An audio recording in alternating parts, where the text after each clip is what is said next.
Hello, this is your first notes video. So with each lesson, you will have some notes, which usually will be in a video. Sometimes in the notes, we'll go through examples and sample problems, and then you'll have some practice. The practice will be in your digital notebook in some way, shape, or form.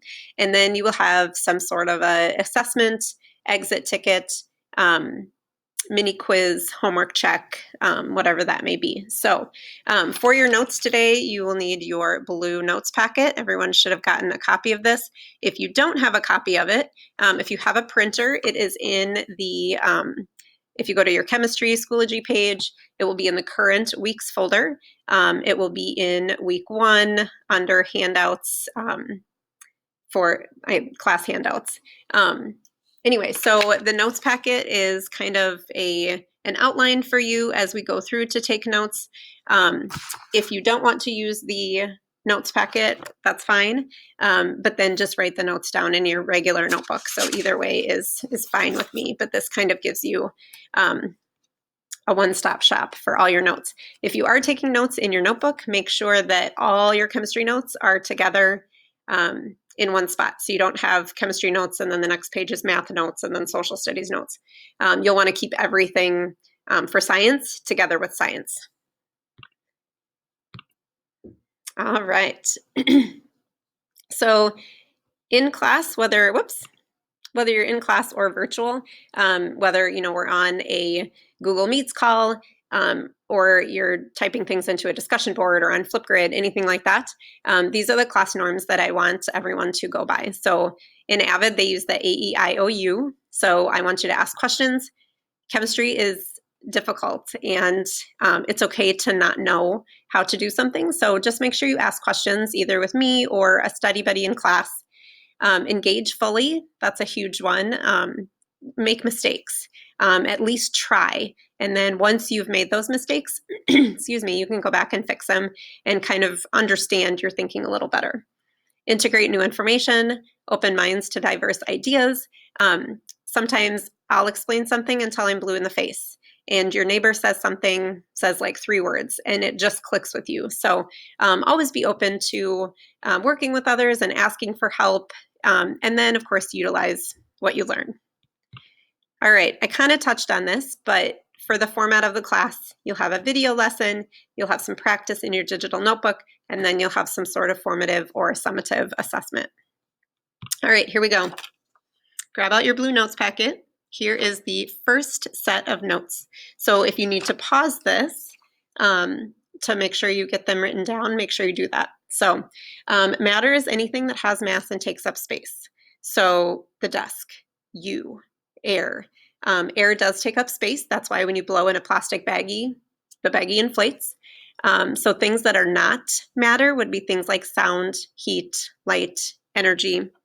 So matter is anything that has mass and takes up space. There are 3 types of matter: elements, compounds, and mixtures. An element is the simplest form of matter. It cannot be broken down. It's made of one type of atom. Elements are all on the periodic table. So you should also have gotten our lovely yellow periodic table packet. So this has resources that we'll use throughout the entire year. All right, so elements are the simplest form of matter and cannot be broken down. So copper wire is all made up of copper atoms. Oxygen that you're breathing in the air is all oxygen atoms. All right, compounds are 2 or more elements that are chemically combined. So chemically combined is kind of the key term. So compounds would be like NaCl, which is salt, H2O, which is water, C6H12O6, which is sugar or glucose. NaCl is chemically combined. So if you, for example, had sodium by itself, sodium is Na on the periodic table. Sodium is explosive in water. So it will, if you throw it in water, it will react and start a small fire. Chlorine is a poisonous gas. So both of these are toxic elements, but when they're chemically combined, the properties completely change. And now it's salt, which we ingest on a daily basis. A mixture is 2 or more elements that are physically combined. So A mixture would be like salt water. You take the salt, you take the water, you physically mix them together. You can separate them without chemical means. Trail mix, salad, pizza, those are all mixtures. So a pure substance is another term that you'll see. Pure substance means that the substance is made of only one kind of atom or compound. So pure substances only include elements and compounds. Because compounds are chemically combined and the properties have changed, they are considered a pure substance. Mixtures are not pure substances, just elements and compounds.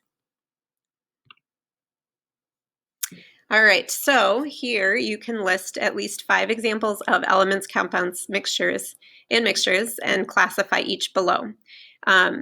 So I want you, for these examples, to find examples that are not ones previously listed in the PowerPoint up here. So I want you to take some time and think of 5 examples, and after each example you would say, is this a compound? Is this an element? Is this a mixture? I'll give you one. Okay, so aluminum is an element, which means it is a pure substance. All right, so we'll probably go through examples. If you have questions on any examples on whether it's an element, compound, or mixture, some of them get a little tricky, but hopefully you can at least come up with 5 examples. We'll probably take these examples and add them to your digital notebook as well, so you can have a reference to go by. That's all for notes for today.